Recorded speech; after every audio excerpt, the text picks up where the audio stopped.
To cut things right into the chase, the problem I'm having with current games is not that it's always becoming a problem with politics, it's the fact that it's becoming too forced. Let me make this very clear. The problem with modern games is that the politics is being added into the game so much, it's becoming to the point where it's forced. And there's a difference between adding it subtly to the point that it still makes a game enjoyable by a large comparison, compared to being forced where it's just notably just, oh, the government is bad and we must stop it no matter what. Pretty much that's how it is.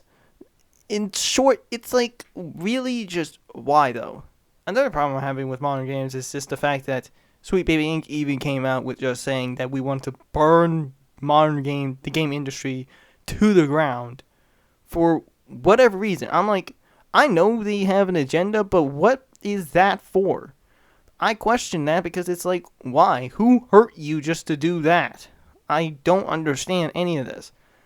I don't see the point of why they do that in the first place, which is kind of just like, what's the point? We don't understand. There's no obligatory reason to why that's happening in the first place. And I feel like when they force politics into media, it's not really in the right area. They're adding it to places that should not be there, where it should be more about entertainment, like TV shows, movies, video games, instead of just adding random politics to it because they want to add like themselves into it or just some messages that don't suit very well. One of the shows I could think of that actually did very well with politicalness, with corruption and all that, is Avatar: The Last Airbender. After listening to the show, after watching it, it was like it was so much better than what we get in new media, and yet it had politicalness in of itself that was subtle, but it wasn't all there. All the nations going on at war each other, and the Fire Nation being in complete control and manipulating its own state, its own country, to thinking of a different story for itself. Which honestly doesn't really appear so much at first, but then you just see it later on. It's becoming quite evident that's what it is. But yet, at the same time, it doesn't really matter that much. You're just seeing like it's the cool fight scenes, it's cool animation, it's got good characters. You like Aang or you like Zuko's character development. It's to the point where it's subtle, but it's not so big. That's what I like about that show so much. And I think that should be the same thing with modern games. Try to add it, but don't make it so obligatory. Just try to make it subtle. Try to make it fun. Try to do what you can with it. Not going over the top with it. And also, another thing that I do want to talk about is the Ghost of Viote. I'm not familiar with the previous game. Ignore that sound. I'm not familiar with the previous game itself, but more so just, well, I just don't know the previous game. But the thing is, after seeing the gameplay, I'm like, this would be such a fantastic game. It's got great potential to be a good game. You would love to dual wield katanas, absolutely. Having guns, that is something in of itself that shouldn't really like be questionable about Japan, but I guess that works. It's cool combat. You just want cool combat overall, and there's nothing bad about that. And the issue with that is the actress herself is, well, considered woke and racist and sexist towards men, which is okay. Why? Just why though? I don't understand why the whole politicalness has to have impact on who plays the game. And even though video games have been around for a long time. In fact, more men play video games than women. That doesn't say that women don't play video games as well. It just says that there's a large majority of men who play the game as well. Play video games in general. And I feel like it's sad because people just want to play a game because it's a game. But at the same time, the problem they don't want to buy the game for is because the person is a racist or sexist.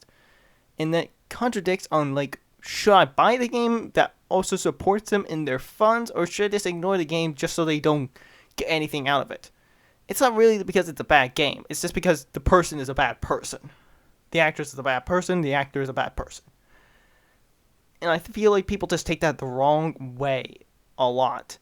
And that's really what's pathetic about it. Sweet Baby Inc. is just crazy. They're just crazy people that should not be acknowledged. IGN is just petty. after the whole like manipulating the votes thing with bots that aren't getting banned or changing the votes to the point when they try to make sure nobody notices but gets caught on live. It's really just a wild ride, and I hope that Game Science does get a reward for themselves. Not by IGN, because IGN at this point is completely irrelevant, but by the people that play their game. Make a trophy for them. Make a Sun Wukong trophy for Game Science for their great achievement on their game. At one point, I'll make a review about that game, but I've not finished it yet. I'm about to reach the end of Chapter 4 to Chapter 5, and I will get to that soon. Hopefully. I'll hopefully do well. I'll also have to deal with the college work and all that shit. Other than that, it's like, all I have to say is that modern games, including developers that try to force themselves on to certain games just because they don't think that the person represents who they are based on their skin tone, which is like saying that they're racist, meanwhile they're being racist themselves. It really just says a lot about how far down the rabbit hole we have gotten as human beings, as current individuals. I really want to see a greater improvement over time where IGN just doesn't get any more attention. IGN's just not the whole game holder anymore. That Sweet Baby just goes to shut down and everything goes back to normal. We get better games again. We get better storytelling. We just get better gameplay. We just get games that are fun and not always about politicalness. That's forced or forced equality, as they would like to call it.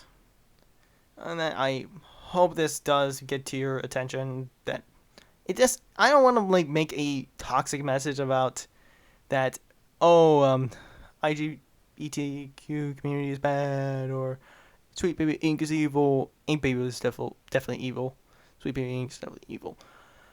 But I'm just trying to say that the problem with modern games isn't always because of just woke people. It's just because like the forcedness is taking away the good parts of a story or a game that makes it enjoyable, and the fact that woke people are just becoming sexist and racist themselves is crazy to me. It's crazy to me how far down the rabbit hole they've gotten to the point that they've become the very thing they hated the most. And it's just very, very ironic to how that happens. It's funny. It's a bit funny, but it's not really like to the point that it's that funny, because it's the truth of our reality at this point. I hope you all enjoy this video. Leave a like, comment down below. I'll leave some gameplay later on this week, some Dead by Daylight gameplay. I won't be submitting out any like Black Myth Wukong gameplay until I make a review. Other than that, I hope you enjoy your day. Leave a like, comment, and I'll see y'all in the next video. Goodbye.